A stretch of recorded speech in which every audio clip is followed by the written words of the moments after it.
I was 16, made like £1 million. TommyInnit, you are one of the most followed people in the world. It was the most amazing thing, and then it really backfired. We had the police around, and my mum was crying. That was very scary. Start making these videos. I got a taste, and I was like, oh, I want more of that. That was genuinely the last moment in my life that things felt like real. And I was like, just watching myself make the most money I've made, keep it a big secret, and no one at school knows. So the day of reckoning came. All of my self-esteem was leaning on this thing that I'm the most popular person ever. That was the worst feeling in the world, because I'm still on this treadmill, but I'm not really running for nothing anymore. And at this point as well, I'm finding it really hard to navigate. So every week I'm having a call with a different YouTuber, KSI, MrBeast, Logan Paul. It appeared as if there was this brotherhood. Well, because we're all misfits. We don't fit in, and then we're all helping each other. That night, I had a call that like, Techno had died. I loved him. He was a hero of mine, and he was a friend. At that point on, the world lost some of its colour. Thank you for being a voice that says it's okay not to be okay. On that note, I have a little surprise for you. All right, before we begin, I want to say from the bottom of my heart, thank you, thank you, thank you, thank you. Why? Because we can't believe how far we've come with this podcast. But in particular, we've come this far because of you. Your support means everything, whether it's a comment, whether it's a DM, whether I get stopped in the street, which I do and I appreciate. I just want to say how much we appreciate.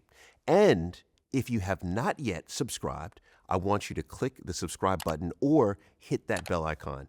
What it allows us to do is bring you more and more of these incredible conversations. And that being said, let's get into it.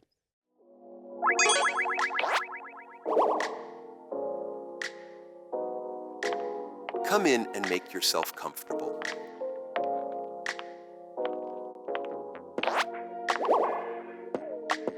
I'm so happy you're here.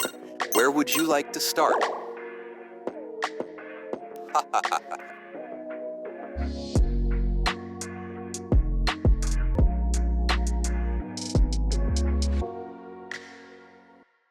Tom Simons, we need to talk.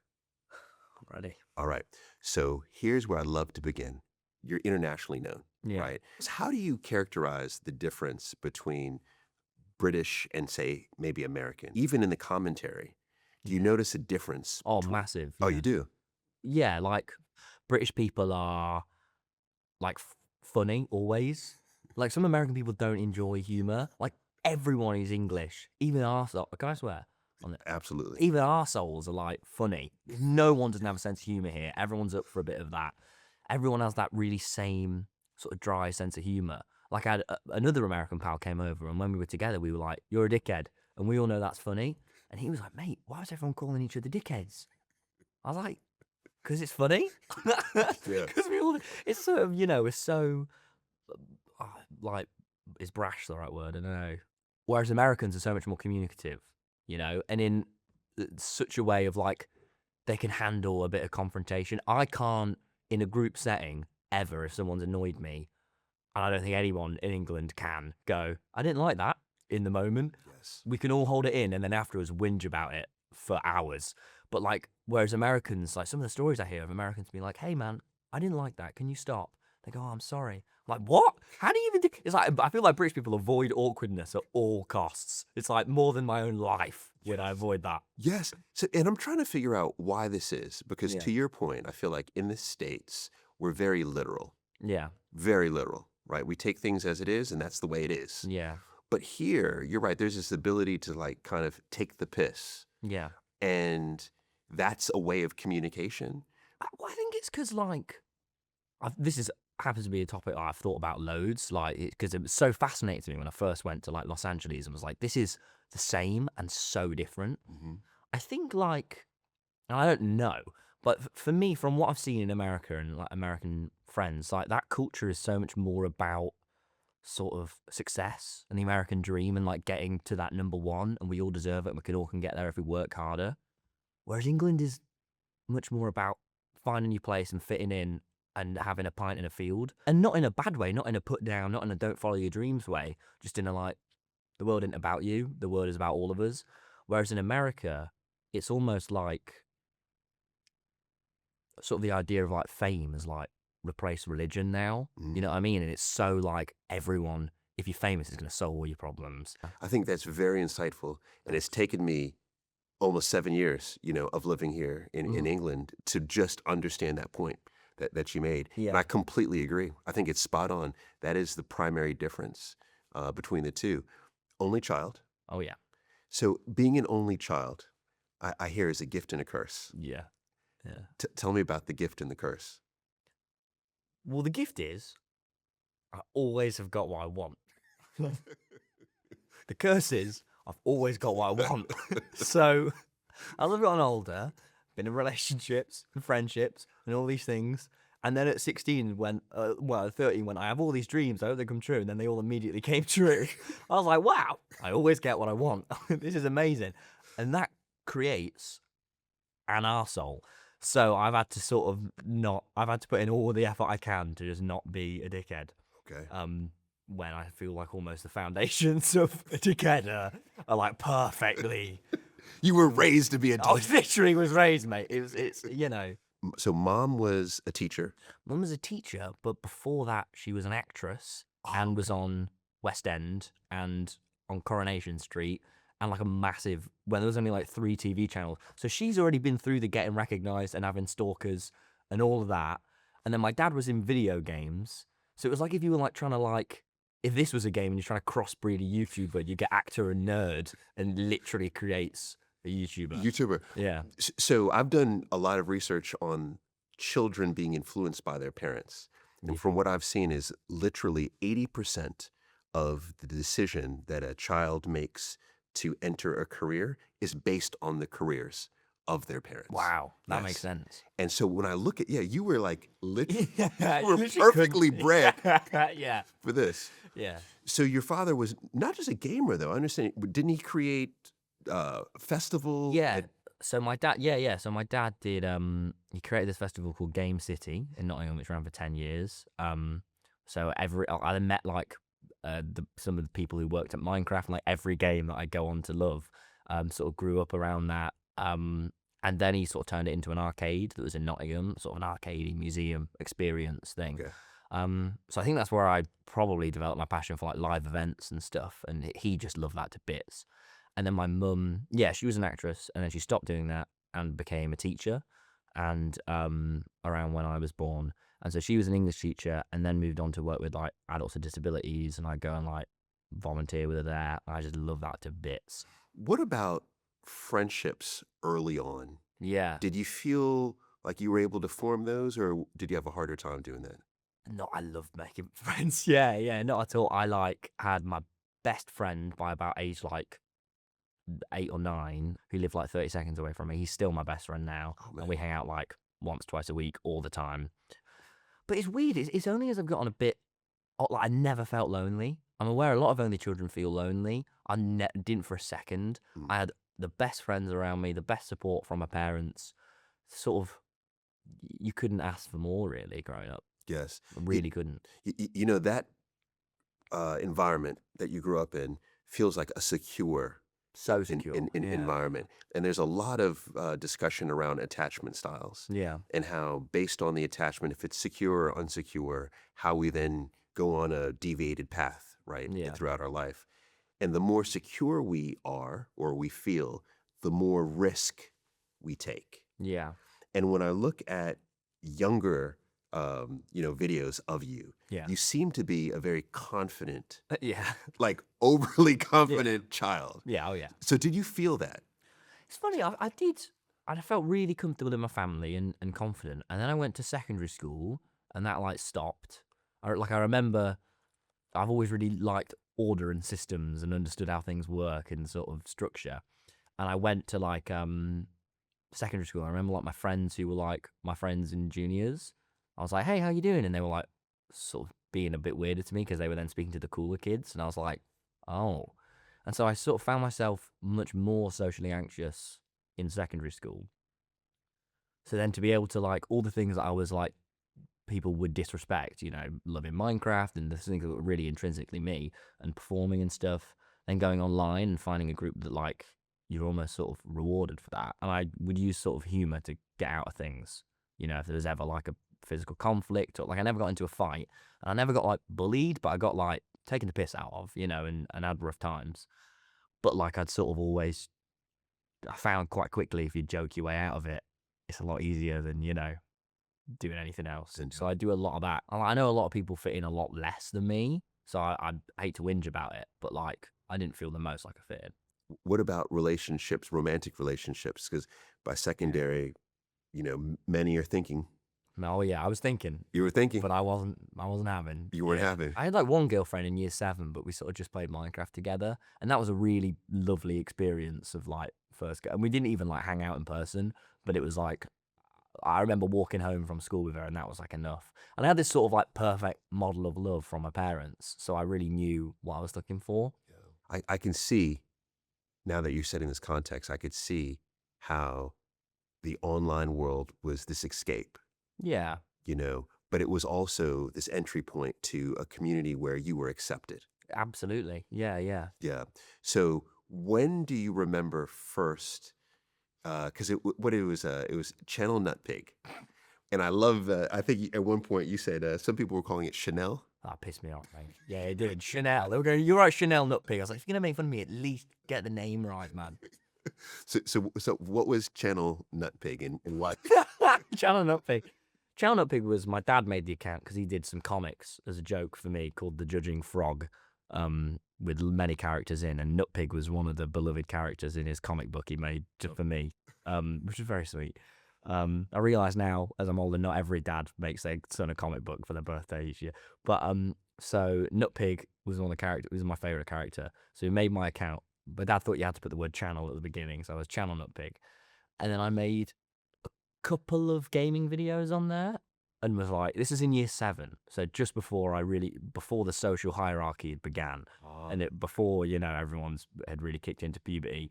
So actually, no, I was very confident. In English class, I'd get in early, and then I'd go to the teacher, "Miss, can you put on Channel Nutpig?" Then I get everyone to watch Channel Nutpig. I was like, "That's me. I'm on the big screen." And I thought, wow, this is great. I'm the coolest person in this school. And then what I found out is I wasn't. And then they all started kind of taking the piss out of me, and I was like, hang on. So I took down the videos after doing it for about 8 months, and then I got like ridiculed for it for like a year. It was like anyone, like my street cred was known as Channel Nutpig. So they go, "Yes, Channel Nutpig," and I go, "Oh, God. yeah." I see it. So it wasn't that was a really negative experience for me. So that really put me off YouTube for a couple of years. Okay. So what allowed you to then come back to YouTube? Well, a couple years later, so I met Freddie, and he was doing his channel Gaming Sloth. I want a stupid name, very animal themed names, which he changed to Badlinu. And I sort of saw that he was doing it, and he just looked so fun, and I really missed it. And then I found out about Twitch, which was a lot more underground at the time. Like, so much. It was just before like Ninja and stuff, so it wasn't massive. And I was like, oh, okay, I'm gonna Twitch stream. You know, I can play Minecraft. And I started Twitch streaming. And this is, how old are you at this point? 13, 13, maybe, yeah, 12, 13 or 40, around there. Okay. Really young. I do that and I love it. And then immediately, like, some of the sort of higher ups in my Minecraft server, which kind of like replicates a school system in terms of like social, you know, you have like higher up ranks. So you got a YouTube rank, but I was only the VIP rank, and you pay for it's a whole thing. But that hierarchy, I could see. very important. I love that. I love structure. Yeah, that makes I can sense see to it. me. It does. But I was like, YouTube rank, oh my god, they're cool. And a YouTube rank, like, spoke to me on like my first stream, and it was like I got a taste, and I was like, oh, I want more of that. And that taste, what was the feeling? It was mad. It was like the most unbelievable, exciting thing of, oh my god, this world that I shouldn't be in, because of course I shouldn't. I'm, you know, my mum's a teacher, my granddad's a plumber, my dad works at this. I'm going to end up, you know, doing something in film, and I knew I'd do something creative, but like, whatever. And seeing, whoa, what the hell, was the most. I couldn't believe it. I was like, hang on, I found what? And that was it. That was all I did. So then me and Freddie would stream like every night, like trying to get more followers on Twitch. And we would just be so irritating and had no social skills, but we wouldn't mind, because Sorry, go on. Oh, no, but so this is to help me understand your thinking behind this is the hit of excitement. Yeah. Was it that you were being recognized by someone Somewhere I shouldn't high be. in the Yeah. hierarchy? Was it that you shouldn't have is it all of it? I shouldn't have been there. No. I'm Okay. just like, me from Nottingham. Do you know what I mean? I shouldn't be speaking to YouTube ranks. I was like, whoa, I shouldn't be doing this. And I'm doing it. This is amazing. I see. And I didn't sort of feel imposter syndrome at the time. I just felt like, oh yeah, wicked. So yeah, then and Freddie was just always there supporting me, just always from the very beginning, just like in a call with me, helping me. And I just ring him, just being like, Freddie, you need to get on. We have to get me more subscribers tonight. So the objective was more subscribers to increase rank. Yeah, to get to that top rank that I wanted, which was 30,000 subscribers. Okay. So we sort of, and then I found out, oh, it's actually going to be a lot easier after a year of doing it on Twitch. And all my friends were like, we just want to play Xbox and get girls. And me and Freddie were like, no. We just did that. So all of our friends stopped hanging out with us. It was just me and Freddie, but we did literally, I didn't think about it once at the time because all that mattered was like, find this new world. We're making new online friends as well. And then I found, oh, it's going to be easier if I go back to YouTube. So I went back under my now new username, TommyInnit. Okay. Yeah. So where did TommyInnit come from? I was in geography class. We had to like make a Quizlet name, and it came to me. I was like, my name's Tom, but hang on, what if it was Tommy? That's super cool. And then oh my God, I say in it a lot. Tommy, that is a cool name. And I remember it came up on the board, and I thought everyone would have had cool usernames, and it was just like Sean 104, Annie 106, Tommy, and I was like, I'm TommyInnit. And I remember my geography teacher was like, TommyInnit, really? And it was the first time I remember going, yeah, really? That is a cool name. So how were you so self-assured? Because I would imagine a lot of people, especially with their teacher, saying TommyInnit, would have then accepted that and said, okay, you're right. I should be Tommy 104. No. You know, what do you think at that age gave you that confidence? I think I just had so much love and acceptance. You know, I didn't have it all at school, but I didn't need it all from school. Like, my parents loved me and they encouraged me with everything. My mates loved me, you know. I just was like overwhelmed in love. Do you know what I mean? Yeah. So it sort of just makes for, you can just do what you want, really. It makes sense. Yeah. It makes sense. How much time were you spending on YouTube, you think, at that age? And this is, so you were 13, 14. Yeah. Okay. Yeah. How much time were you spending? Probably like 2-3 hours a night. And then it got more. I do like 30 minutes in the morning. Yeah. So, I mean, that's quite a bit. And then I get home and I'd stream for like 2 hours. In particular, Minecraft. Yeah, always Minecraft. Yeah. Okay. So for anyone who's not heard of Minecraft or watched the movie, Yeah. right? How would you explain what Minecraft is? I mean, it's this really simple game where like you're an avatar and there's sort of blocks around you that you can sort of mine and create things with or destroy with. And it kind of replicates like the real world. Like, obviously, you know, it's fantastical, but like, like the server I play on, which is called Hypixel, was like almost a social media app. You know, you'd have messaging on it and friends and ranks, as I say, and it was really sort of that. I think when people imagine what like the metaverse is, or what like the virtual sort of Ready Player One type world is that we could live in, like, it's Minecraft. Do you know what I mean? And it's really good. Yes. Yeah. Yeah. It is. I'm with it. Yeah. My boys may be addicted to it. Oh, really? Oh, yeah. And I think it's a very healthy. Yeah. It's very like it's a healthy thing to do. It's really warm, you know what I mean? And the soundtrack, and, you know, it's sort of, for how big it is, it's such a unmalicious game. So sweet, you know what I mean? A really responsible game. Yes. Yeah. Yes. So who were you watching at the time? I would imagine Dan TDM is someone. Yeah. So I've been watching Minecraft since I was about 8 or 9. So I watched Dan when I was about 9. And I just had these influencers coming in for years and years and years. And then I started finding these YouTubers who were a little older, a little edgier, a little more to my tastes now as like a 13-year-old. And I fell in love with that scene. Okay. And who are some of those? The original Ace, Technoblade, Skeppy, sort of like anyone who was more nichely in the Hypixel community. I just fell in. I just couldn't believe there was this community that I was like, I felt like I had like a pinky toe in. You know what I Yes. mean? Yes. Yes. So you feel like, okay, you're a part of something. I did, yeah. All right. Now, how successful is that growth? Because that was also a goal for you, right? Yeah. To grow subscribers. And I think because my only goal was streaming and doing that, I ended up accidentally making my videos way more creative and to my tastes than I meant to, because I wasn't thinking about, I was just like, what should I do?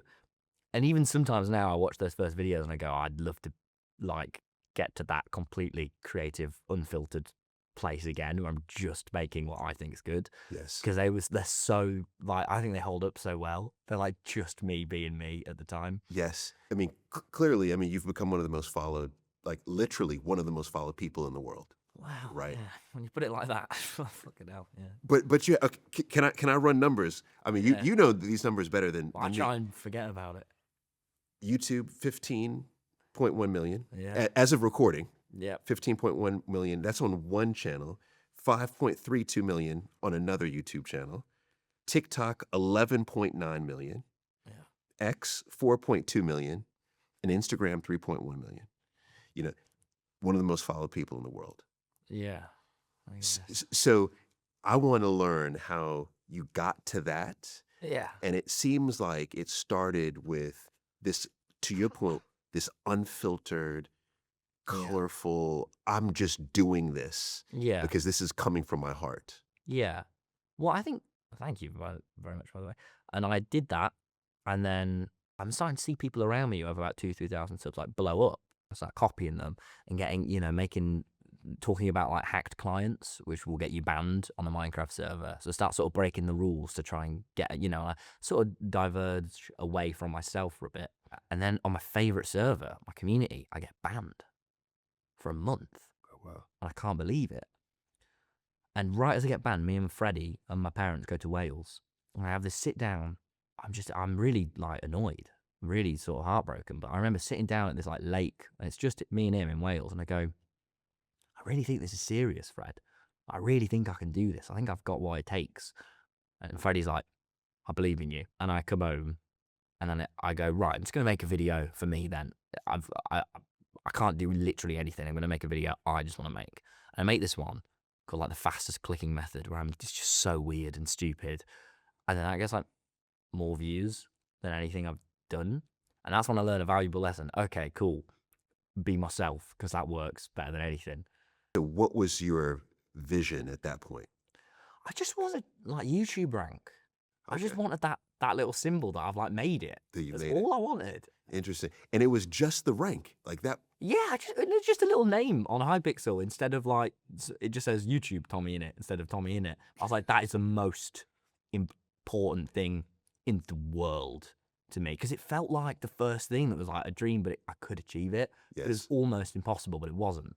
And it was the fact that I could do it. I was like, I have to do that. I have to do it. So this is not unlike in my conversation with Dan TDM, or I had a conversation with Talia Mar, right, around performance on YouTube. And there definitely seemed to be, and I think the appropriate word is obsession on the numbers. Yeah. And so would you feel like you were obsessed? I absolutely was obsessed. And it was the most amazing thing for like 4 years. And then it really backfired on me these last 4 years. So in that 4 years, so take us through the 4-year rise. So yeah, okay. So I get unbanned and I start making these videos and I start performing better and better. I was at my mum's friend's wedding and we were sat in this field and I hit 10,000 subscribers. And it was I couldn't believe it. That was genuinely the last moment in my life that things felt like real. Really? Yeah. I still haven't really processed everything that's happened since that moment. I can remember that's like the pinpoint. Hit 10,000 subscribers, like this is incredible and mental. And since then, it's all... Things have changed. Yeah. So in that moment, how old were you? 14. You were 14. So you're 14, you're sitting in this field, you're at a wedding, you see you hit the 10,000. What's the feeling? I nearly cried. I was just so like, it was this beautiful field. It was sunset. I can remember it. And I just remember being like, oh, it's happening. I was a kid, man. I know. I was so young. I know. You must have told your parents and... Yeah, yeah, they knew. immediately. Yeah. My friends knew and they were all so supportive and so happy for me. Okay. And Freddie too, man. Like, Freddie's just been the best friend I could ask. Because he like, had a really rough time in school. And I didn't realize that every night he was coming home, and then he like the thing he looked forward to all day was just getting on call with me, and we just play Minecraft. So like, but I didn't know that. I just thought me and him, he was just my best mate, and I just loved him because he's Freddie and he's great. So then, like, he's just been, I think, because he's just appreciated that so much when he was having like the roughest time of his life. Like, we've just had the best friendship ever. Like, it's just been incredible. Yeah, I genuinely could not do it without him. Like, he is the most important. I can tell, because even in this short bit of conversation we've had, you've mentioned him more than anyone. Yeah. Well, he's the best, man. Like, literally the best friend you could ever ask for. Yeah, I see it. And so you hit the 10,000. Then I hit 20,000 like a month later. Then I hit 30,000. And I remember I woke up and I had it. I had YouTube rank. And it was like, wow. Oh my God, it makes my heart drop. It's so silly, but it properly makes my heart drop. Like, even remembering it, I couldn't believe it. And I just was like, oh, it's happened. This is it. This is all I ever wanted. But then a couple of days later, I hit 31,000 subscribers. And I'm like, hang on. I didn't plan. Hang on, no, I've done my plan. It's happened. I'm done. What else? What's happening now? And then it keeps going up because obviously I'm really enjoying it. I'm loving making my videos. I'm loving YouTube. And then like a couple months later, I hit 100,000, and I'm like, and then I start getting some new goals, like getting a video that has 1 million views. Okay. And becoming friends with like Technoblade, and I'm like, whoa, these are like the extra good. This is like, I've got what I wanted, but I'll keep going. Yes. So as your social ranking also Yeah. is increasing online, what's happening at school? At school, it's funny. I tell a couple of my mates, but we keep it a big secret, and no one at school knows. And I just start like, my confidence just goes up massively because I'm like, I've got YouTube rank, mate. I don't care I'm not on the football. I've literally got, I don't care you're not liking my selfies. I've got YouTube rank. And so I get a lot more, like, people are mean to me. Like, I'll, like, be harsh back. Like, I don't mind. And everyone gets a bit, at least I remember, everyone being a bit taken aback by me and being like, what's going on with him? Why is he so proud of himself? But, like, he's just like... Why is he so happy? Innit? Yeah, everyone was, like, quite confused. And genuinely, I'll be honest with you, at the time, I felt like I was Spider-Man. I had a secret identity. No one knew. I was super cool and I was a hero outside of school, but in school, I'd properly, like, it was so cool feeling like Spider-Man. It was so sick. But don't you want to, I would imagine if I was Spider-Man, I would want everyone to know I'm Spider-Man. No, not at all. Why? Because I really didn't, these are people I've had relationships with for 4 years, and I don't want them to think of me differently. It's really important to me that I'm still just me. And that was always something that was really important. And it was scary.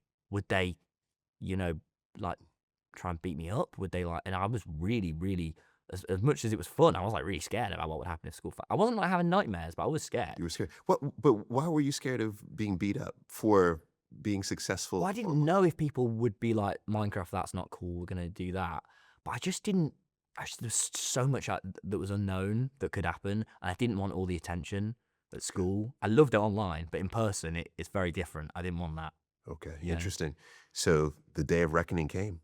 Day of reckoning came. They found, and it went by, and like some kids would find out, and I go, please don't tell anyone. They go, your secret's safe with me. It was like, it's so cool. And then everyone found out. I remember, like, I was in 6th period science, where I had none of my mates. And a mate I'd known for years went, is this you? And I was like, yeah. And their face looked like shocked. And I remember, like, this girl that I'd known for years, I sometimes had a crush on. She was looking at me like I was a stranger. Remember, that was the first time I was like, well, I don't like that. I don't like that you're looking like you don't think you know me anymore. And I've known you, and I've not changed. Didn't like that. I remember at one time I was walking home from school with another girl I had a crush on. I had a lot of crushes that I didn't do anything on, as all Minecraft YouTubers. And I remember she was like, "This is mental." I was walking home and she was like, "God, like, what is happening? What? There's something you're not telling us. What is it?" And I was like, "I don't know." She's like, "Are you like a YouTuber or something? Like a secret YouTuber? Like, what is it?" And I was like, "No." And then she moved on, and I was like, "Whoa, that was like a movie." I thought it was the coolest thing ever. But Tom, help me understand this. Yeah. And this is, so if you have a crush on her, Yeah. and she's already alluding to, oh, are you a secret YouTuber. If you told her, do you think she would be impressed? This is the Or- thing. It was almost like an oxymoron. Because on the one hand, I had 100,000 subscribers and I was a YouTuber. But on the other hand, I was a Minecraft YouTuber, which is intrinsically the least cool type of like. And this was before Minecraft had its huge resurgence. It was like dead, and I was like still playing. It was a kids game at this. It kind of came back and stopped being a kids game. Okay. But it was a kids game that I was still playing. Okay. It was not cool. I see. Fortnite was cool. If I was a Fortnite YouTuber, that would have been cool. But I was a Minecraft YouTuber. I see. It was not cool. So yeah, it was this weird thing of like, no, it wouldn't have been. But it got cool. Down the line. It got very cool. Cool. It got very cool. All right. So how did it begin to get cool? And in particular, how did you set these records? Because I didn't even realize, is it 2 Guinness Book World Records that you have? Yeah, I do. Okay. So Tom, tell me. They're Tell on me. the shelf, yeah. Tell me what those records are. It's like most viewers ever on a stream, which is like 600,000. That got broke. And then most followed Minecraft channel ever with like 5 or 6 million on Twitch. So yeah. Okay. All right. Yeah. I mean, these are impressive things. Thanks. Yeah, they don't even feel like they've happened. I don't even know. So how do you get to that? School finds out. People are actually quite cool about it. And I start being like, oh, actually, I'm cool. And it starts getting to my head, but it doesn't because lockdown happens. Okay. COVID happens. We all go inside. And I guess so I could have some structure and thought I need something to do. Went, right, COVID's happened. Everyone's inside. Viewers are going up. I'm going to try and grind to get like 1 million subs. That'd be really cool. I get like crazy obsessed with YouTube. And I'm just on all the time. All the time. Like this is when it gets its least healthy. I do that for a couple of months and I'm daily uploading. And when you say all the time, how many hours per day? All day. Finally, I went, this daily uploading's killing me. I've been doing it for a few months. It's stressing me out. Staying up till 4 a.m. every night doing thumbnails. Just because it was something to do, really. I literally had no responsibilities. I got all my exam results for free and they rounded them up. Oh, wow. I was like not even doing that good and they made them all better than they were because COVID happened. And I thought, this is like, I mean, if there is a God that's telling me to get on with this. So, and then finally, I went, I'm going to slow down a bit. And sort of again, like I did with that fastest clicking method, upload a video that's more from my heart. I did that and it did way better. Look at that. Look at that. Yeah. So I keep going and like I started doing really good. And I hit 200,000 and then 300,000 and then I'm meeting all these YouTubers who are like my like heroes. And then I meet Dream, who is another up and coming YouTuber who knows so much more about the sort of science of YouTube than I do. And he really starts helping me and giving me these advice calls and he really sees something in me. And he really helps me. And we have these calls where he's like helping me with YouTube and teaching me about it. Why do you think he helped you? Because one is, I mean, from my, Minecraft experience, Dream is a big freaking deal. Yeah. Right. And what I find interesting is with a lot of the YouTubers, in particular the Minecraft YouTubers, it appeared as if there was this brotherhood. There really was. Of assistance, like a fraternity, opposed to I'm not going to share it with Everyone you. loved each other, man. Why do you think that happened? Well, because we're all misfits and, we don't fit in and then we're all together fitting in and there's no competition there. We're all like, this is amazing. We're all helping each other. And I joined this Minecraft server with him. And I'm doing that on Twitch and like the viewers start going up. I'm like, oh. And then more people start joining. And this is the DreamSMP. And this is when things really start taking off. Hey Paul, it's time to tell our listeners about our new show sponsor, Treatwell. Let's talk nails then. I just had my manicure and pedicure too. And for those of you who might be a bit shocked to hear this, where have you been? I get it done because think about it. My hands are always being filmed, usually more than my face. So I've got to make sure they're always looking camera ready. But honestly, this is my tri-weekly reset, and I always book through Treatwell. You probably know it. It's Europe's #1 beauty booking app, where you can find 5-star salons near you, and you could book 24/7, even after midnight, just from your phone. And you could see real reviews from people who've actually been. They've got so many treatments available too. Nails, facials, massages. Last week, I tried a brow lamination. Now, I'm not sure I'd do that again, but you know what? The brows did look great. If you want to treat yourself to something new, or try that treatment you keep seeing on TikTok, now's the time. Use code PAUL10 for 10% off your first booking when you go to a new salon, treatwell.com or through the Treatwell app. Now, this code is just for our listeners, and it's for you to try a new salon. Paul, our show sponsor Tinder wants to know what you love most about the summer. I love everything about the summer. In particular, I love the taste of barbecue. I love the feel of barbecue. I love the smell of barbecue. I love barbecue. But you know what else I love most about summer? That it's all about vibes. Not pressure, just that laid back, anything can happen kind of energy. And it's actually quite similar to the space that Tinder creates. One where you can ease into possibility. Tinder isn't about forcing connections. It's about catching a vibe. Like when someone laughs at your weird joke or shares your obsession with obscure 90s R&B, which I have. Now that's a vibe. It's casual, but not random. There's intent in the connection. And when those vibes align, sparks fly. That's when curiosity turns into connection, and a good conversation turns into something real, off Tinder and in real life. So I encourage you to take the pressure off this summer and lean into the spark. Whether it's a date, a new friend, or a story you'll tell for years, Tinder helps make it happen. It starts with a swipe. Download Tinder today. The DreamSMP, who are some of the people involved in that? Dream, Tubbo, Technoblade joined it later on, like quite a lot of YouTubers. And then that starts sort of happening. And then we sort of accidentally start having this like storyline. It starts with like an in-game battle. And then this guy Wilbur joins the server and he turns it into a much more sort of story-based thing, which initially I was opposed to because I was like, that's role-playing. And then we all get really into it because he's a bit older than us and he's really into that stuff. And he sort of turns it into this thing. Interesting. So you're playing a role. So even for anyone who is not even familiar with DreamSMP or what you were doing, how would you describe it in particular and how it turned into a bit of a role play? Bit of I mean, it's similar to like Coronation Street that my mum was on. What are those type of shows called? I can't remember. Not a soap opera. Yeah, a bit of a soap, really. But like a really dramatic soap set in like Hamilton era and with Minecraft bows and swords. Like it's just this thing where every unique tune and something different happened, and there was always these like 4 or 5 people online, and you're getting to see kind of like how you'd pick like a favorite football lurk, but then you go in all like sort of celebrity and you'd see how they'd interact with the other ones. It was always exciting, like what's Technoblade going to be like when he meets Tubbo, and oh my god. And I think because I was the most sort of extroverted, outlandish, really confident person, I think that gave me the sort of what are they going to be like when they meet him, this guy, because I was not afraid to be myself or annoying. Do you think you were the villain? I made sure I was the hero. Oh, I self-inserted myself as the main character, and I was the loudest in every call. And I can't believe I had the balls to do that. No matter where I was like, this is about me.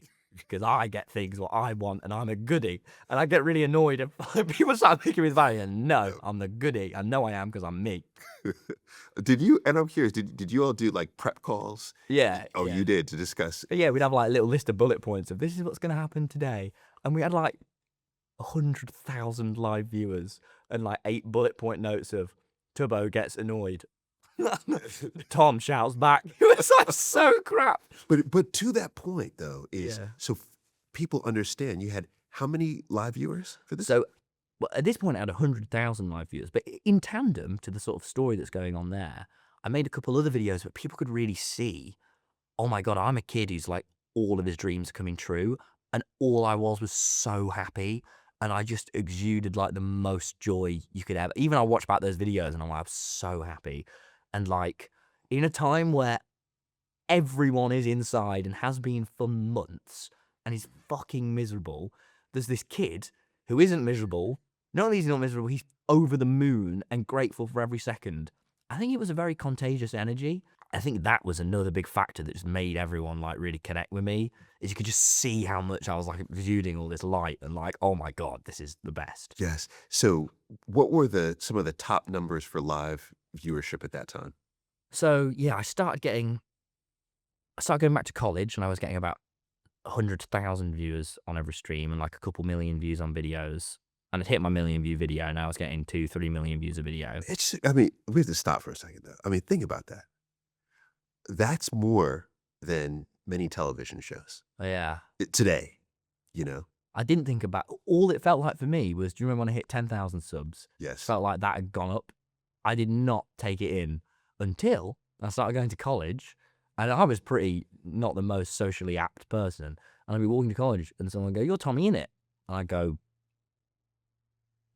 "What the fuck? This isn't meant to happen." Because it had been in COVID. I started at 100K, came up with 1 million. Like, people knew me, and I was like, "What?" And then that became this whole new can of worms. Wow. So the first time Yeah. that you were ever noticed in public, when did that That happen? was round the corner from my house. I was walking to the park to meet Freddie, and I was walking, and these two kids were like staring at me. And I'm from Nottingham, so I did that thing where I like try and make myself look a bit harder. Bear in mind, this is like a 9-year-old, and they go, "You're TommyInnit." And I go, "Yeah." And they go, "Wow." And I go, "Oh, bye." And I like speed walk away, and then I was like, felt like in Star Wars when they go in hyperspace. I was like, whoa, what the hell? And I just talked about it for the next like week. What was the feeling because some people, when they're noticed, right, it's this elation, it's euphoric. For Yeah. others, it's, oh, I didn't like that, Yeah. right? Or for others, it's in between. How did it feel to you? At first, it was like amazing. And then I get recognized a couple times on the way to college, and it was nerve-wracking and exciting and scary and wow. And then this thing happened. And I remember I was walking through this like mall. I don't know why I'm saying mall, like the Victoria Centre in Nottingham. Okay. I was walking through it, and I was with like my first proper girlfriend who I met in college, and she was great. And I was like really connected with her and just starting that relationship. And I was walking through. I just remember being like, do you know that feeling when someone's staring at you? It was like that. And then it hasn't stopped since. This is when things started getting a little more complicated for me. Okay. Because it seems like you didn't like that. You No. didn't like that feeling. I didn't at all, no. Because I just want to like go to the park and, go online, finish my stream, and then turn it off and go downstairs. I didn't like that. No. Okay. So you didn't like that feeling, right? Yeah. But you're still continuing, right? And your profile is growing. My dreams are still coming true. And I was getting really overwhelmed as well. So I just started like going around hers and like turning off my phone for a couple of days. Okay. Or like a day and just not checking it. Because I was like, this is getting a bit too much now. And honestly, I was much more pissed off with the fact that I had a girlfriend. I was like, this is amazing. Yeah, because this is your first girlfriend. Yeah, and I did not care about YouTube at this point. I was like, oh, that's cool. I have a girl. I can't believe I have a girlfriend. This is the best thing ever. So I was like, whatever. And I was just hanging out with her. I did not care.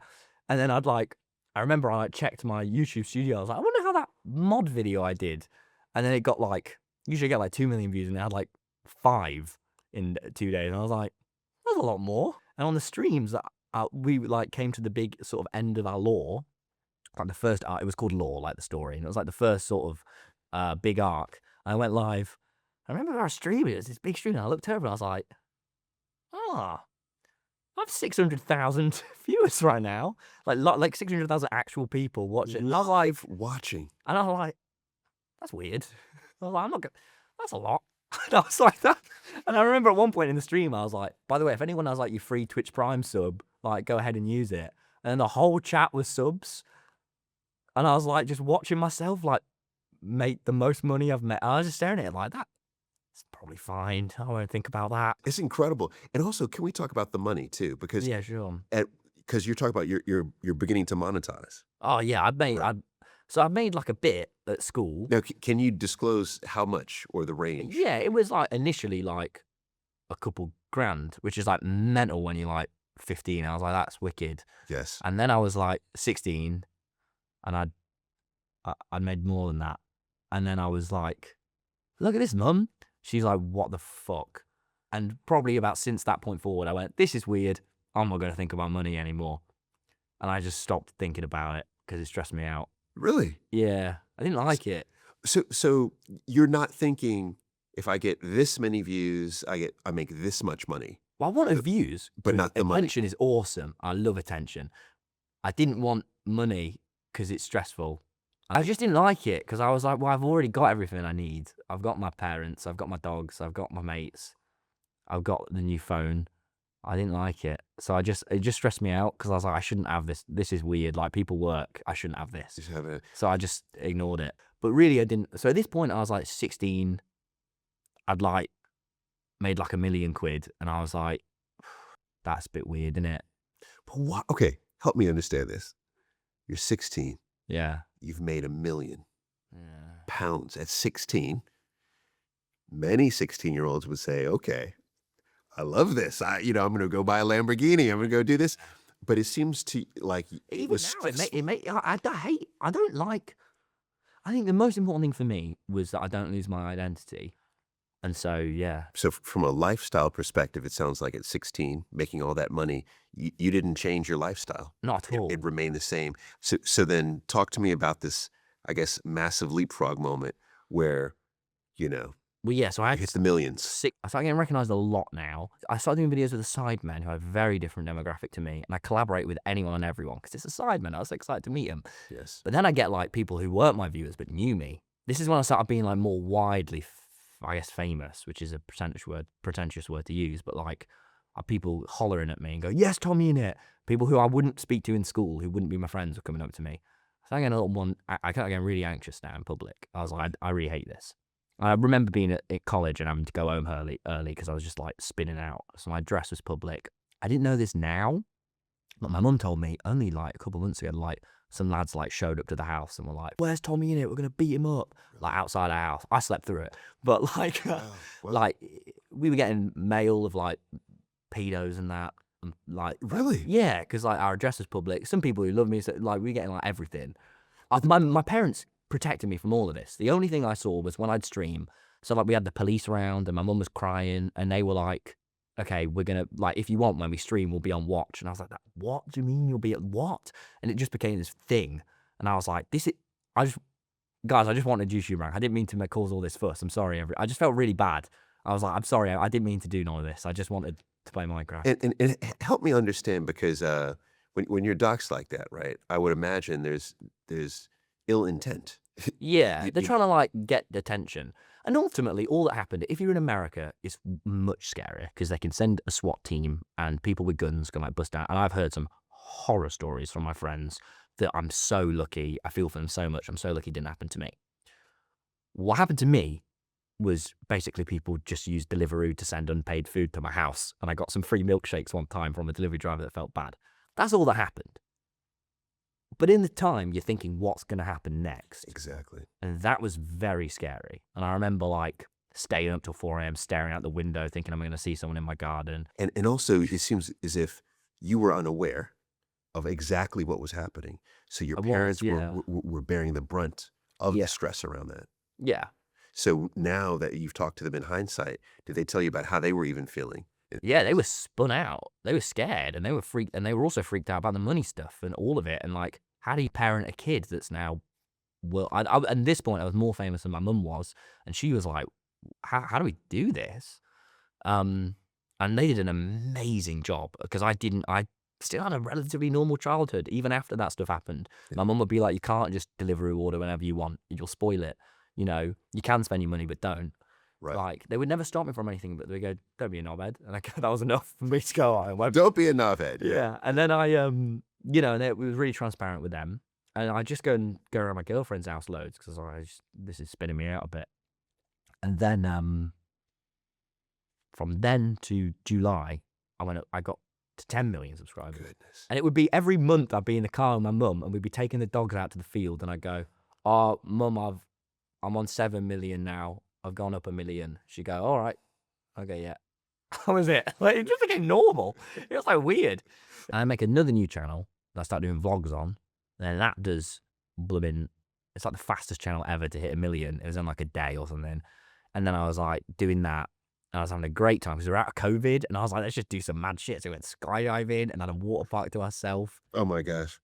And at this point as well, I'm finding it really hard to navigate. So every week I'm having a call with, Dream or a different YouTuber, tons of calls with Mr. Beast, tons of calls with like like every YouTuber under the sun, because I'm disorientated. And I'm like, I need some guidance. Yes. And I don't know if I did this consciously or not, but one of the best things I've ever done was I went, right, the thing I lack that's going to fuck me is perspective. So I'm going to call every Everybody. YouTuber. So walk us through some of the advice, especially from Mr. Beast, because I mean, what he's achieved is just, has been next level. Yeah. But but what was the advice that you were getting at that time from some of those folks? It was nuts, and I'm not going to throw anyone under the bus because they're all YouTubers and they're all each to their own, and it's much more American mindset than I have. But it was all stuff like about success and about how to succeed, and telling me to ditch my girlfriend so I could be more successful. It's not stuff and I'm not going to throw anyone in the doghouse, but because I don't blame them at all. And I was asking them for advice. They were trying to help me. These are people who are the whole life's been YouTube, way more obsessed than I am. But it wasn't.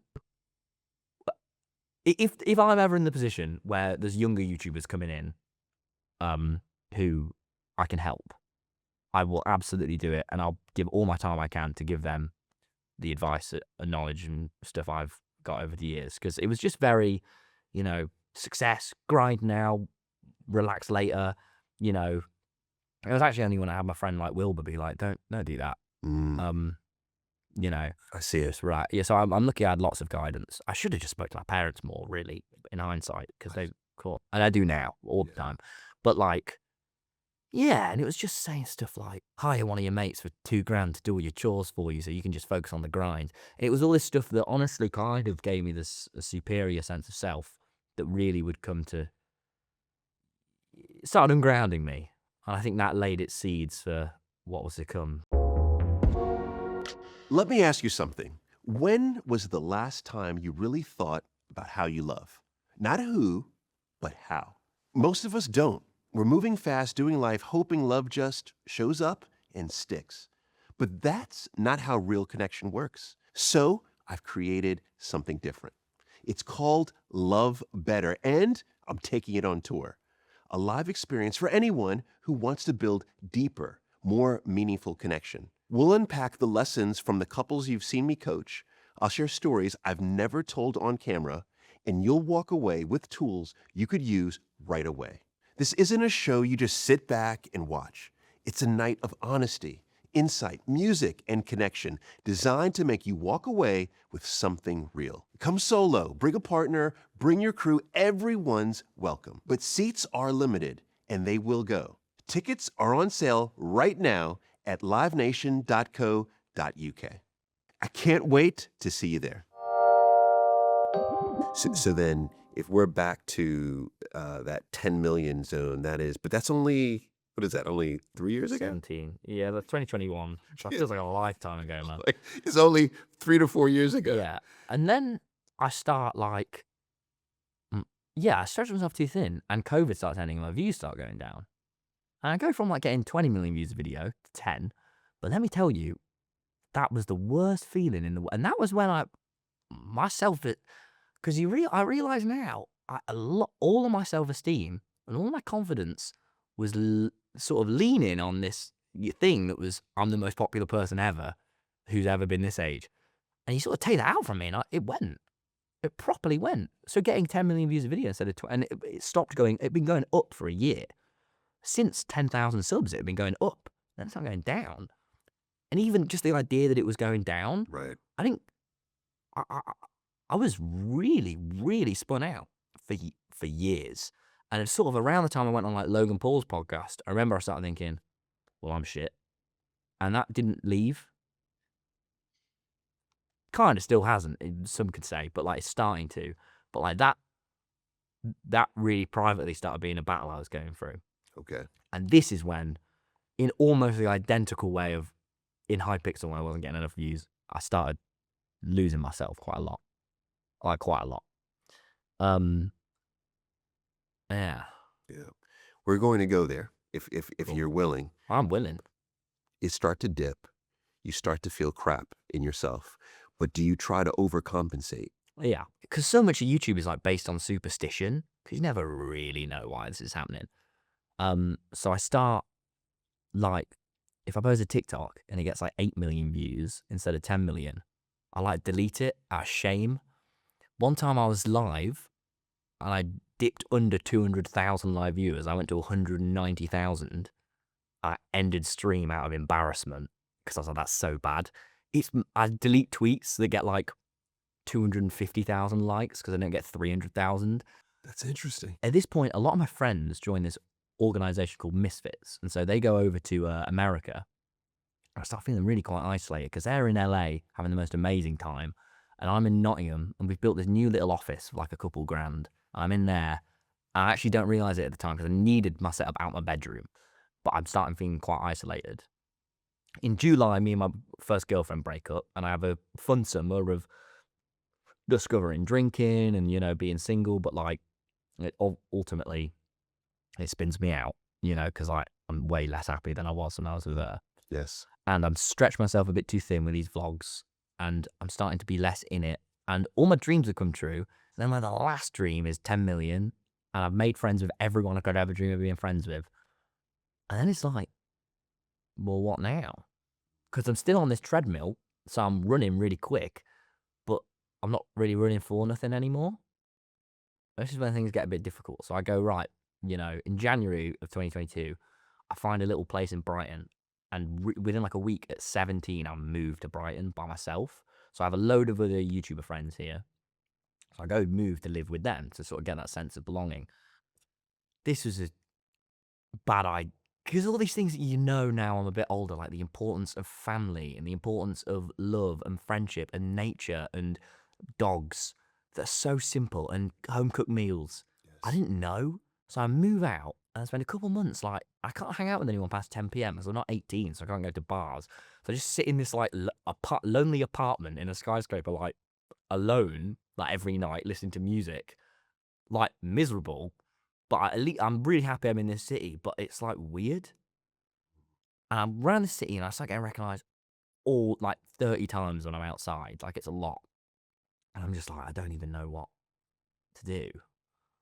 But I'm still like big, but the numbers are going down and I'm just spinning out, like really badly spinning out. And so I call like every YouTuber under the sun for advice. So, and you can name any YouTuber. I genuinely mean any, and I will have had a 2-hour call with them asking them what I should do with my life. KSI, Mr. Beast, Logan Paul, Mark Grober, Ryan Trahan, Dan, Mumbo Jumbo, like everyone going, what did you do? Because I'm a ninja, like I'm a bit lost.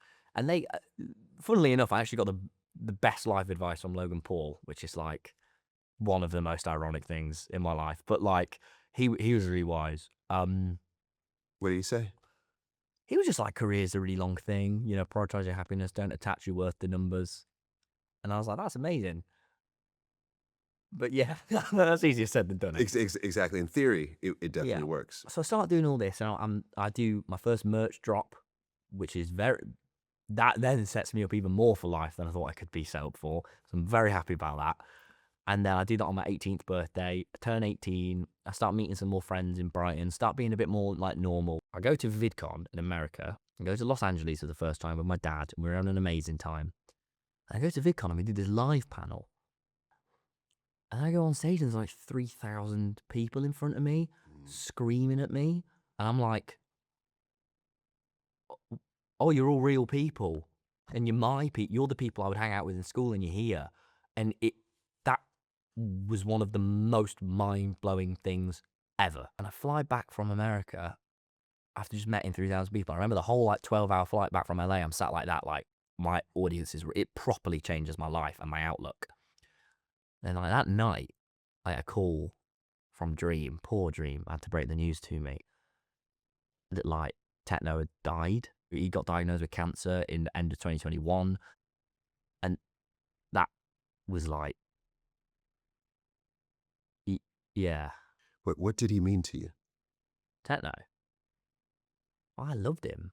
You know, he was a hero of mine, and he was a friend, and I looked up to him. I thought it was hilarious. And every time me and Freddie would go on walks and go, I can't believe my friend's a Technoblade. And he was, you know, like, he was the only other one properly from Hypixel, that same server, that, you know, me and him had this great camaraderie, and we'd done streams together, and he was amazing. And his whole thing was he'd never die. That was like his catchphrase. So he was indestructible. He had this character that he sort of didn't really drop too much off calls. He was a very private person.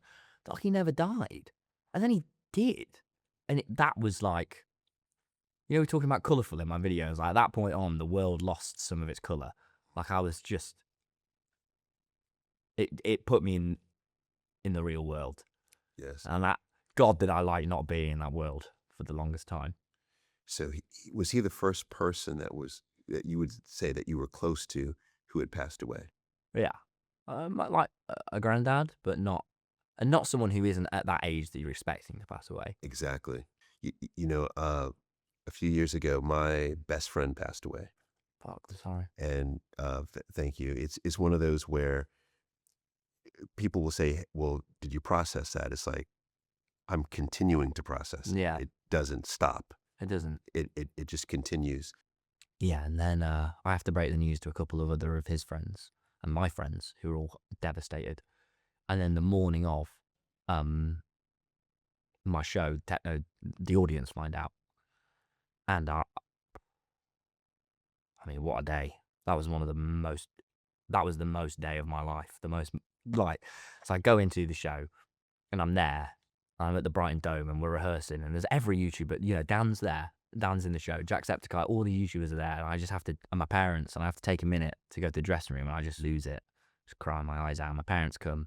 I just remember thinking to myself, right, if I can get through today, I can get through anything. So I sort of, it leaves my brain, and I focus on the work at hand, and I do the show, and then I go out and do the show, and it's the most, like, I love it, being on the stage. And then at the very end, my dad says, look, let's just put a slideshow up for Techno. And I can remember, like, looking over and seeing on the big thing, rest in peace, Technoblade. And I wasn't sure if that was... I've always been so self-conscious about not accidentally using him for the wrong thing, or, you know. And I see that, and then I look out, and I see 2,000 people standing ovation, all of them, like, crying. And I just burst into tears on stage. And you can see the video, but it's the most, like... I can visualize it in my head. It's the most moving thing in my whole life. And it was just, like... I couldn't believe it. Yeah. Just one last question on Yeah. Technoblade is, when you think back, what was the last conversation that you had with him? It would have been that text when he said, thanks for being my friend. Wow, that was the last thing he ever sent in our chat. I think that's so incredible that his last message to you was, thank you for being my friend. Yeah, that was when I was like, something's up. Because he sent a message that was a bit vulnerable. And I was like, that's not him. Yeah. That was, yeah. So it's heavy to think about all that. And then and then I feel like a prick, because, like, all my dreams have come true, and I'm sat here on my arse, annoyed at the world and pessimistic, and it's just crap. Then this kind of thing happens where I don't want to go too into this because I haven't even processed it myself very much, but, like, someone who I've been deeply close with, like Wilbur, like, a load of stuff comes out about him, and he's like one of my best pals, but it's been a bit, I don't really know how public I don't really want to be very public about this, but quite suddenly his reputation changes on the internet, and privately a lot of light bulbs go off in my head where I'm like, oh shit, and that, like, really spins me out, and it spins out the audience. At the same time, a load of other YouTubers in the scene, it kind of starts this almost like, specifically Minecraft YouTube, like, Me Too movement of, like, everyone, loads of people, my, like, colleagues are like, and they were a dickhead, and they were a dickhead, and they were a dickhead. Also, Dream, my relationship sort of fractures with him. A load of online stuff at the end of 2023 comes out about him. I feel very torn of what to do. This community that we have that was tight-knit, Right. of the DreamSMP, that was beautiful and lovely, and, you know, every day I'd log on to Twitter and it'd feel like I'm going into the school cafeteria and everyone's going, hey Tom, begins to really fracture. Okay. And I stopped going on Twitter because it's spinning me out, which is a shame because, you know, especially before it was X and Elon bought it, it was this beautiful place. So I'm really spun out. And then I go on tour. And so in the tour, Jack's like playing my dad, Freddie's famous childhood dog. And like a couple weeks into the tour, I'm on FaceTime, so it's like, me and your dad are splitting up. And I'm like, what? Because they've never argued. You know, it's been the most tight household full of love. But, and again, I don't really want to go into this too much, but, you know, it's sort of on my dad's end is where the fault is at in the relationship. And that they split up really suddenly. And it's like, what? So every night, I'm like doing this show where I'm pretending Jack's my dad. And at the end of every show, there's a big montage of my family to show how I got to this point. So I'm stood on stage in front of 1,000 people watching my family on stage I'm not going to come home to. And it just like tears my heart in two. Yeah. And it's the worst. So I do that tour, and I luckily have Freddie and Jack there to comfort me throughout the whole thing. But I'm spent, man. I'm properly. And when you tap into your emotions in that moment, especially when you look back and you see that photo when you're on stage, Yeah. what are those emotions? Just, I don't even think I knew at the time how much pain I was in so much pain. I was like, and I quit drinking that year because I was like, I'm going to end up drinking too much and getting miserable. So I was just like, I'm going to stop doing anything. Because there's that one time where I had a few pints and my head started getting really dark thinking about techno. I was like, right, let's just not do that. And then I go, right, I made this video, I've had a bad year. 2024 was my bad year, but I'm going to be all right. Then it turns 1st of January, and like, I still feel bad. And it really, really hurts that like I'm still feeling bad. I'm like, it's done with now. And I'm like spun out, and still my self-worth's low. And at this point, like, you know, I've stopped enjoying YouTube, but there's still that like, it's still so intertwined in my instinct. I start getting really badly jealous of like new YouTubers that are coming up who are like, well, I've never talked about this, and no one would ever compare me to him, but like, I Show Speed, he seems like such a lovely lad, but seeing someone who's still in that phase of YouTube and is really happy and really energized and doing that, and like sort of hanging out with all the people I used to hang out with, and all the things I found too difficult to handle, like the getting recognized and then that, you know, sort of watching him embrace, spins me out. I'm just like, oh, I'm crap. I'm crap compared to him, and I start like comparing myself to him and to other YouTubers, and I just get really spun. Do I have depression? Because I've had a bad day for like 3 months now. From what you've just said, there's so many places I'd like to be able to unpack with you. Let's do it, mate. Now, when you say it spun you out, because you used I that love term, that. I love that phrase. yeah, what does that mean in action for you to be spun out?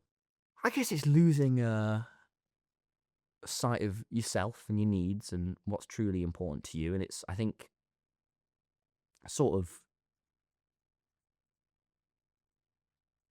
I guess it's getting caught up so much in the surface layer of stuff. Like for me, I can get really jealous of a YouTuber, and that's what I think about. But really what I'm meaning is, you know, I'm really grieving, and I'm like placing all this grief for my family and my mates and my dead pal. I'm sort of shifting all the blame onto something else. And I think spinning out is, for me, I feel very whole when I sort of wipe off all that dirt and I go, look, here's what's happened. I'm sad about these things. I'm going to have a conversation like this. Like, this is honest. But when I'm by myself and I'm tired, I'm not really going to think about all these hard things. I might get really disproportionately annoyed or pissed off at something because sort of displacement, I think, really. Right. So that, for me, is what being spun out is. And what I like about this conversation is for us all to understand that we all spin out. You know, we all hit these moments. Yeah. But if we're consistently feeling this way, Yeah. then to your point is okay, it's something more. Yeah. And you said, so were you diagnosed with moderate to mild depression? Yeah. Okay. Yeah. So being diagnosed with that, did you feel like that? That was a weight off my chest. It was, okay. Yeah. And why so? Because I was like, oh, it's not even my fault. Well, it's like, you know, before I was beating myself up, and I was like, oh, actually, it's medical now. And it felt a lot better. And I started antidepressants, which have been great. Well, they've been good, but it basically just means when I have a bad day, I only reach like an 8 out of 10, not like a 10 out of 10, you know? Okay. Yeah. Okay. And then what else has helped you with your depression? Because I know that there's medication, there's therapy. You talked about, Yeah. You're in therapy. There's exercise, you know, Do people. a lot of exercise, yeah. Okay. That's really helped. Reading books and finding the right books for me. Honestly, number one is like connecting with people and like love, and like, you know, having these chats with my friends and family has really, really helped me. My relationship with my audience has deeply changed.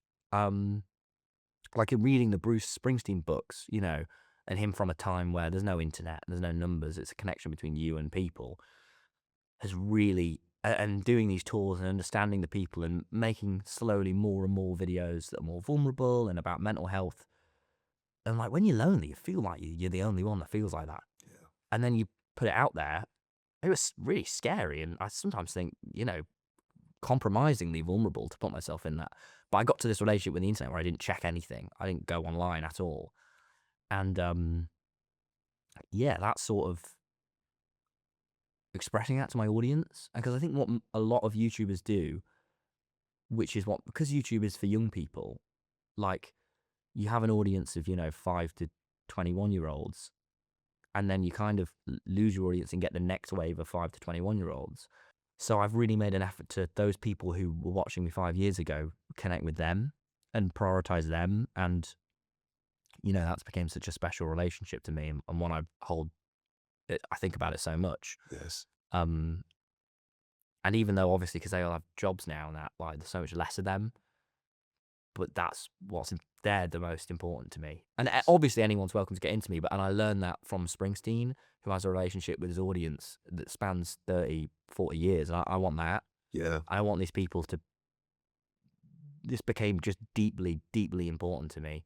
And also the issues, man, like that all my friends have felt something with depression and anxiety, and all my audience have felt lonely. And I've had people tell me shit like I was about to kill myself and then you went live. And at first you hear that when you're younger and you go, wow, that's really moving. That's great. My streams are good. But then now I've been at the point where I've been depressed and I'm like, what? Yeah. And I just feel this overwhelming sense of like responsibility to not fuck around. Yeah. It's how, you know, when you think about it, if you're willing to go there, is Sure. in that state of depression, how difficult did it get when you think of the most challenging time for you? It just I never wanted to like top myself or self-harm, but like, I still fall into it. I just felt like I'm nothing. And I was just like, and I'd find a YouTuber or problem to compare myself to. I just go, no one like loves me. I'm shit. I'm honestly crap. And I found that so hard to, I really believed it. Yeah. And then I go and do a stand-up performance and I go, wow, this is amazing. There's people out here for me. This is amazing. I go home and I'm crap again. And I just had nothing to, because, you know, when I was with Molly, we'd like have a chat and then she'd sort of stop me from spiraling out. But I wouldn't have that when I'm by myself. I just like feel like I'm not enough. I just really didn't feel enough ever. I felt like I'm underachieving and like I'm doing shit wrong and that like I don't know what I want and I don't know who I should be because I'm like 21. Like I don't think you're meant to know. But Right. when you have the pressure on, and also, you know, I'm like sensitive that like I really care about views. I did for years. And then when you have loads of people online telling you fell off, like that was stinging me to bits. I'm really, really, like as the years have gone by, like it can really bother me. So I have to like not look at it. I really connect with people on like a deep way. Yes. Very quick. So you got those, and do you still get any of those comments Yeah. online? Yeah. I'm just like, oh. But I'm more attuned to myself now. But I think what it is ultimately is, and this is what I've had to think for a long time, is, you know, it like hurt. It stung when YouTubers, you know, I stopped being the biggest YouTuber and you kind of realize a lot of those relationships you form when you're a kid are more business oriented than you thought they were. And people don't give you as much time when you're not as popular. And that stung a bit. And I realized that at like beginning of 2024 and 2023. And that was something I was dealing with. It stung, but I moved on. And I didn't have that community so much anymore. And that stung. But when you lose, you know, your best mates and your parents and your girlfriend and your home, those like scars that weren't such a big deal become a huge deal because it's all you've got left to cling on to. And I think ultimately I know if I really wanted to and put my ass into it, I could like get back to getting millions of views on videos and like I do. So it's in my control how to be popular. I can't get my parents are never going to get back together. Yeah. And I'm never going to feel like how I did when I was 16, simple and light. And it's not even that I want views and subs. It's when I feel how I used to feel, How you feel? Yes. Yes. Yes. And even if now I did, it doesn't do anything. So It's that illusion of, I compare it to a casino, and you go into a casino and you just see all these people like hoping that if they hit the jackpot, it'll fix some empty space inside them. And for me, I think, like, I almost feel like I've Googled a lot about like attention addiction, and if that's a thing, because I feel like I probably have that of like with YouTube and those numbers that like I need it, and like you get that high, and then it starts fading, and then you just keep doing it to try and get that high back. And it's Yes. only after it's been a few years I'm like, oh, that was getting a bit addicty. Like, do you know what I mean? Yes. I wonder what's your opinion now, because I know that you've been very vocal on this now, and I thank you for being vocal on this topic of, for young people now who are using social media in particular, how to now not fall victim to what it sounds like you fell victim to. Yeah. But I feel like I was falling victim to it before. I was posting photos on Instagram and noticing the cool kids have 30 likes and I had 18, and then getting excited when I had 20 and annoyed when I have 12. I feel like everyone is like famous in their own way. No one's making stuff for them. Mm. You're making it for the response, and that's not how the world used to be. And I don't. Yeah. So what do we do? Like what advice would you give to a 17-year-old right now? I would say the things that make you happy, like, do them. And it can be anything, that could be drawing or making a video game soundtrack or interior design or any creative outlet that works for you, and try new ones. And don't do it with any pressure for what's going to come. Just do it because you love it. Yes. And like, if you can start to build up goals, and the goals being based on, having a mission, I think is really, at least really works for me. And I guess my goal now is to sort of try and alter my, because for a long time my mission was simply get YouTube rank. Right. And then it was get 10 million subs, and it was, I don't know. And now it's, right, I can see there's all these people out there that are feeling lonely and lost and depressed, and me too. I want to, like, who are lacking, like, joy. I want to, like, give them understanding and, like, I guess share joy through laughter. And after, for me, having those experiences being at comedy nights, where there's like 10 people, or Bruce performances, and understanding, oh my God, this is life changing. That actually changed my life. That helped me. That was an experience I couldn't have. Yes. Like, cool, that I want to do that. That's the most important thing. So whenever I'm like thinking about views, I have to remind myself, no, that doesn't really help my mission right now. Like, and that's really difficult. Yes. Yeah, Yes. because I'm so like programmed to. Yeah. I could see it. It's interesting. I can see the tension in you right now Yeah. of your kind of battling the old you. And there was a long time where I felt so inferior to the old me. So I was like, he got 10 million views and I don't. And it's been a real weird battle, Yeah. So when you think today, Yeah. are you proud of yourself? Yeah, really proud. Do you want me to go? So you look at me like. No, I'm just letting it sit in. Do you feel? But like, I'm proud of myself right now. And after an hour of a talk, and I've just remembered about all the things I've done. But when I'm by myself in a car, or first thing in the morning, I'm probably not. No, because you just get so like myopic. You just forget. I just like forget about anything I've done, or any achievements I've done, or any friends I have. And all I'm thinking about is right now. And I'm like, I'm not doing nothing. And yeah. Do you feel safe? Yeah, safer than I felt in years. Yeah. Okay. Okay. Do you feel like those around you are proud of you? Yeah. Yeah, very. My mates are great, and my family. Okay. On that note, I have a little surprise for you. Oh yeah. Can I play something for you? Yeah, sure. All right. Take a listen to this. Hey babes, it's your mother here. Oh. I just wanted to say I love you so much and I'm so proud of you. Of course, I'm proud of all the stuff you've achieved, but I'm even more proud and wildly impressed at what a kind, sensitive, thoughtful, and emotionally literate man you've grown up to be. All the brilliant accolades you've achieved aren't just due to luck and talent.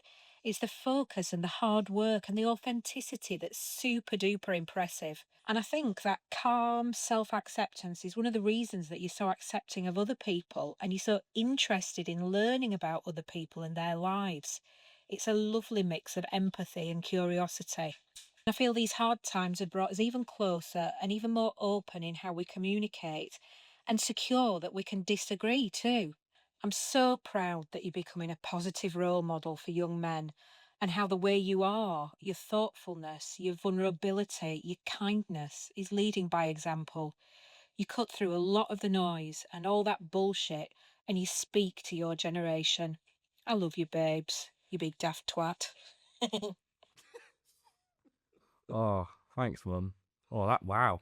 I'm really not good at getting compliments. I started like squirming. I was like, oh, what the... I feel like my mum when she would be at the school gates and would go, "Love ya" at the top of her lungs. I'd be like, "Fuck that." That was like that, but to the world. It was like the sweetest and most like excruciating thing at the same time. That was You did. I was like, actually like, oh please. I swear down, British people are not made to get compliments. Oh my gosh, I love that. What she said. She's a great mum. Do you know what I mean? Yeah. You can see what I mean about growing up in a household and just like that. That is amazing that she speaks to me like that. And I take that for granted less and less as I'm getting older. Yeah, exactly. I think this is what happens as we get older, is we understand what love really is. Do you know what I mean? Yeah. Yeah, yeah. Oh God. I think it's interesting. I got chills at certain parts of that, because in what she just said, she echoed the story that you just gave us. Yeah. The highs and the Oh, lows. my mum's sick, man. Oh, I love my mum. She's so good. That was Yeah. awesome. Yeah. Thanks, Mum. So, one place within the kind of this category of mental health that we didn't yet talk about, but you've definitely mentioned throughout this, is anxiety. What I've noticed with me trying to deal with anxiety is, in essence, it's like your amygdala in your brain, right? It's essentially being in the state of fear all the time. Yeah. And when you're in fear all the time, it throws everything off. Yeah. Like you can't focus, you can't emotionally connect. And it's one of those where I'm consciously trying to talk myself out of it, but I see how it's almost destroyed many good things in my life. Yeah, me too. So, so how has it impacted? How has anxiety impacted you? It's just this little... I mean, it's impacted me in a lot of ways, but the one that's been the most prominent is it's just this little shit voice in my head that's just been a prick all the time. I describe it as like a stranger in my head who I don't even know. It's like it steers me away from my needs and my wants and what I actually want to do and goes, yeah, but here's what you should do. Here's what you should do. Do this. Trust me. Do this. Please do this. Now. Do this. Like, and then if I don't, it's like, well, you're a prick. You're shit. Why are you not doing that? You're an obed. And like, I've really, really, as I say, felt it in the past few years with like jealousy, and then having to go, and sometimes I've given into that. I've made videos that I know are not as good as I could have made because I thought these would get more views. And if I get more views, then I'll feel happy. Then if I feel happy, then I'll feel happy and I won't be able to worry. But as long as I get, and it's like, no, obviously you won't feel happy. It's a lot about, I've been reading it in this ADHD book. It says, you should like, if you're feeling pain, that's all right. You need to focus on what makes you feel good. Whereas I think what anxiety does is makes you focus on what will stop the pain. And so for me, a lot of things that stop the pain is getting hit of dopamine from getting a load of views. Yep. Or it's so stupid. I hate how like ungrounded. I actually feel like a knobhead saying it, but like I hate that like that is such a prominent thing in my life that like I just think it's ridiculous because I know it's not true. But and when I meet all these people, I do this gig called like Comedy to like 90 people. It's the most special time of my month when I'm on there. And when I'm doing my, I met like 100 people every show for like a meet and greet, and it was just so, I connect with people so quick. I love it, and I love hearing people's stories, and I genuinely like the people who are my audience. Like I have so much love for them, and not in like a because I know them way, but like when I meet them and I chat with them, they're my people. Yes. And it's this amazing thing where like I can't believe, because it don't feel real until it is real. Yes. It don't feel real until someone's coming up to me being like, I got diagnosed with depression the same week as you, this helped. I just don't, like even the fact that I feel like I'm just chatting to you now and like maybe one or two people will hear this. The idea that like 100,000 people will hear is like mental. I don't. It just spins me out. You know what's I interesting? forget people are hearing this. Yeah. Yeah, we've been talking. In it, I forget, man. Is that when people tell their story, typically what they try to do is they try to create this arc that ends on this high. Like, I'm the greatest as a result of this. Yeah, not me, mate. You actually, Yeah, mate. I'm like, yeah. you actually took us up to the pinnacle of the mountain. Yeah. And then you brought us down and you said, "This is me." But I hope in a couple of years when my stand-up is better, because I'm nowhere near as good as I want to be. But when I have a tight hour that's properly me as Tom Simons, do you know what I mean? And it's like coming from my art, I think I'll really like. That'll be my high because I'll be connecting with people again. It'll be true and I'll be as good. But I'm very happy for the next couple of years to be a lot more niche and just like let people grow with me. I mean, You don't always have to be at a high. But I think you actually are in the high zone now because you resonate the most now. That's good. Your story, everything that you mentioned, feeling crap days, having the anxiety, all of those. I feel all of those. Really? I can resonate with that. I can't resonate with having 10 million subs. Mate, me neither. Like, But I can resonate with comparing myself to someone, even in this day. yeah. It happens all the time. On the podcast charts, I'm thinking, oh my gosh, we should be higher. We should be doing this. innit? It's this constant comparing. And when we compare, we despair. At some point, you have to go, who am I doing this for? Because I'm not doing this for me anymore. I'm doing this because I'm scared. Exactly. Do you know what's mad? And this is what spins me out. It's just the exact same thing I felt at school. It's that same thing of like the cool kids are, and now I feel like the cool kids are over there, and I'm not one of the cool kids anymore. And all I need to remember is, but I never wanted to be in the first place. I just want to be around Freddie and my mates and having a good laugh. It's funny. Recently, I've ended up. One of my mates, they have two little siblings who I was teaching them to play Minecraft. I was like, this is the most amazing thing. And I was just like, I forgot what it's like to be a kid. You almost learn more from them than they do from you. But I think I've put way, way too much weight on my career instead of my life the past few years. Yeah. It's been nice these past 6 months to really, after the tour, to go, right, let's sort my life out like I have been. I've been going gym, and I've been making my house nice. I bought myself a nice painting for my room, and my mum's been coming down from Nottingham and she's helping me do my house. And my two roommates are moving out now. So I'm going to have this house to myself, but also I'm going to be able to make it completely mine. I bought a nice piano, and finally with this money, I'm starting to go, right, I'm going to buy a piano, because that's all I want is a piano. And I'm going to buy a really nice painting that reminds me of home. And I'm just slowly, and I always ring my mum before I spend any money because I get really stressed spending money. I hate it. I hate spending money. But I probably need to figure out that relationship with that. But Yeah. There's definitely a There's a bit of a tenuous block. relationship. Yeah. because I know I don't need with to, I know I really don't need to be, I also would really like to give to charity more, but I just am no, I don't want to spend money. And I really feel bad about that. I'd really like to figure that out and also start raising some more money for charity and stuff, because I've done a lot of work with Sarcoma now since Technopass. I raised a couple $100 for them, and that was amazing. But I'd like to do a lot. I feel like I'm not doing enough. Yeah. You know what, Tom? We're going to need a part 2. Yeah, you reckon? Yeah, we're going to need a part 2, in particular because you are swimming across to that next boat. In a couple of years, this will be well sick. Yeah. So when you are in that boat, we're going to need to have another conversation. Yeah. And you know what I most appreciate about this time with you is that you are describing how I believe most of us feel. Well, that's good. There is I always say, there's the Instagram photo, and then there's actually what happened Yeah. to get to that Instagram photo. What oftentimes we hear on television, a lot of pods, is the Instagram photo. But Not me, mate. What you just explained to us is actually what is happening. Yeah.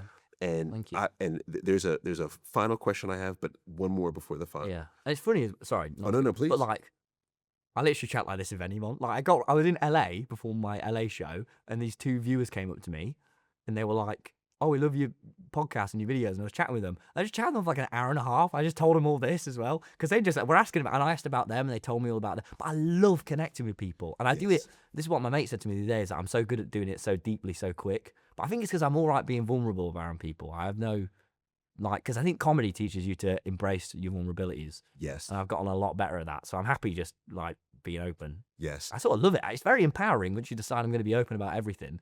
You're like, and I think all my mates having all these secrets and it all coming out, my response to that was, I'm not going to have any secrets. It's really scary, but also But it feels like actually empowering. it is. It is. So how would you today, Yeah. how would you describe yourself today in terms of how you feel within yourself? Who is Tom today? Oh, well, I don't know. I like hanging out. Who am I'm me. I like having fun. I like relaxing and being in nature. And I like really like performance. I really deeply care about art. I love my family. I love my friends. I love like my audience. I love chatting. I love chatting the most. That's the thing. I love chatting. I literally it's always been my number one favorite thing is chatting. Yes. I've done it since I was little. Yeah. Notice you notice you didn't say anything about YouTube, Yeah. and that would have been everything that you would have said just 5 years ago. Yeah. That's interesting. That's I interesting. think it's good progress. Yes. I'm getting there. You're getting there. All right. So then last question. Everyone gets this. All right. And that is, if you think through all of the incredible conversations you've had throughout life so far. Yeah. Right. What was the most memorable conversation? Who was it with and what did you learn?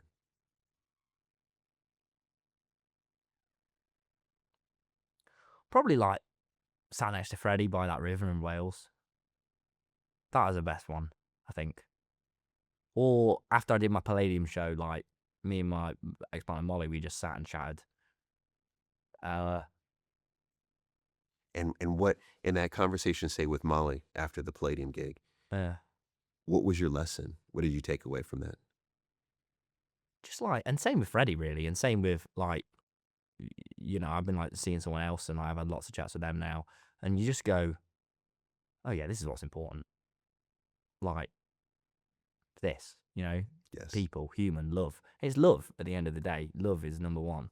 Yes. Which sounds a bit hippie-y, but do you know what I mean? Like, you're not going to... The reason YouTube was number one is because I loved it. Stand-up's number one because I loved it. And that's the thing that will pull you out of anything, is if you love a person, and you can... And love and connection, really. And also nature, like, the three best things, man. So if you love something, you know... And with Freddie, and also just I've had a million chats with my mum and dad. Me and my dad always have these long drives and have amazing long chats. Me and my mum always stay up late whenever I go to Nottingham and chat for like hours. Like... Just over years, I've just had so many phenomenal chats with even people who I'm not fond of now. Like, I've had such great connections with and such long chats, and I don't take them for granted. And really, I'd say it's that, really. And it's that, you know, that's the most important thing in the world, is connecting with people. Because Yes. that's what's, you know, and this is what I remind myself, like, none of it's coming with you, you know, when you die. And when Techno passed, I remember him getting 100 million views on that video. And wanted to go texting him, Tenor, mate, you've got 100 million views on your video. And he's not going to see that. He's dead. As romantic of an idea as that is, I do think it's just like, you have to stay to your heart because there's no point otherwise. And your heart's going to change and grow, and you are. But all the times in my life that have been the best are when I've, you know, cleared away all the bullshit and just tried to be myself. You know what I thank you the most for? Yeah. Is I thank you for being a voice that says it's okay not to be okay. Yeah, of course. Why, innit? Why fib? Yeah. What's the point in fibbing? But When because, I you mean, know. but that is predominantly what I think is what you see today. And Yeah. I when I monitor a lot of the content from my boys, it's, I mean, most of it is horrendous, it's terrible, it's atrocious, right? But it is not allowing them, I think, to understand that it is okay not to be okay. Yeah. And I thank you for being a voice Thanks. that stands on that. I don't think you have to Tate. You just, you know, Andrew Tate and all these lads you just get all these people just with these skewed, horrible views of what it means to be a bloke or what it means to even be a person and all these ideas. And it's like the world's turned into a casino. Because the first time in Australia, I went to this casino, and that was when I was like, oh, this is YouTube. This is how I can voice it. And it's that idea that if you win a jackpot, it's going to solve some emptiness in you. And it's not. And that thing I felt at school of not fitting in and not feeling cool, it's been 7 years, I still feel it. It hasn't solved anything. I've just been like putting it off. Yes. And the way to solve it is, you know, those moments that you actually care about and that you love, and, you know, and you're never going to be on your deathbed like, you know what though, I'm glad I was cool. Like, no, you want to be glad that you had love and had a happy time. Absolutely. And you'll remember those times and those moments with your family and your friends, in Yeah. particular, the people that you love most. Yeah. Yeah. So that is it. That is it. We'll have a part 2 when you're in the new boat. Thank you. I think the new boat's going to be like a yacht for you. Well, you never know. Eh? That'll be good. Yeah, I think you'd be good with a rowboat, actually. yeah. Who knows? But I could see you. I could see you in something else. But man, I mean, thank you so much for having me. This has been such a wonderful platform to get across how I've been feeling, and you've directed me. You know, you made me feel so comfortable and warm, and I never would be able to say this on my podcast or on my videos. And you've got this out of me in a way. I'll probably sit in the car in the back and go, "Did I fucking really talk about being jealous of iShow Speed?" Am I stupid? Why would I say that? No, you know, this was the most consistently you I think I've ever seen you. Wow, thank you. And this is now me knowing you and me researching you. Yeah. This is you. I think we have seen Tom Simons. Like Oh, yeah, man. We've seen you fully. You see me. Yeah, Yes. man. Yeah. And you know what? And we like what we see. I like what I see. Well, that's good. Imagine you were like, yeah, and you're a twat. And you're a knobhead. And you are a dick. Yeah. No, well, thank you, man. As he said, not TommyInnit. It was Tom today.